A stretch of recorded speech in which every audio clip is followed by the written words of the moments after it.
உதயநிதியின் கைதை வைத்து சென்னையே ஸ்தம்பிக்க வைத்திருக்க வேண்டாமா என சென்னை மாவட்ட செயலாளர்களை கூப்பிட்டு பயங்கரமாக டோஸ் விட்டுருக்காரு ஸ்டாலின் அவர்கள். உதயநிதி ஸ்டாலின் மேடையில் ஆபாசமாக பேசினதுக்கு தமிழக அரசு அவரை கைது பண்ணி தஞ்சாவூரில் வச்சு விசாரித்து விடுதலை பண்ணிட்டாங்க. இது விஷயமாக தமிழ்நாட்டில் குறிப்பாக தென் மாவட்டங்களில் மட்டுமே அதிக அளவு மாவட்ட செயலாளர்கள் மக்களை திரட்டி, அதாவது உறுப்பினர்களை தொண்டர்கள் எல்லாம் திரட்டி நிறைய போராட்டங்கள் பண்ணாங்க.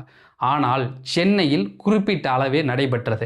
இந்த விஷயத்தை அறிந்த ஸ்டாலின் அவர்கள் சென்னை மாவட்ட செயலாளர்களை அழைச்சி பயங்கரமாக டோஸ் விட்டுருக்காரு.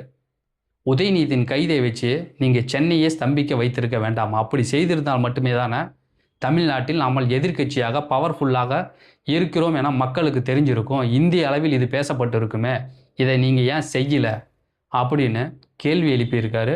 மறுபடியும் இந்த தவறு நடந்து வரக்கூடாது அப்படின்னு அறிவுரையும் சொல்லியிருக்கிறாரு. பார்த்துக்கிட்டீங்களா மக்களை, இதுதான் திமுகவின் அரசியல். திமுக எப்பொழுதும் எதிர்க்கட்சியாக இந்த ரோட்டை பிளாக் பண்ணுறது, மக்களுக்கு இடையூறு ஏற்படுத்துறது அப்படின்னு இது போன்ற நிறைய விஷயங்களை மக்களுக்கு தொந்தரவை ஏற்படுத்தும். இது தமிழ்நாடு மக்கள் எல்லாரும் அறிஞ்சது தான்.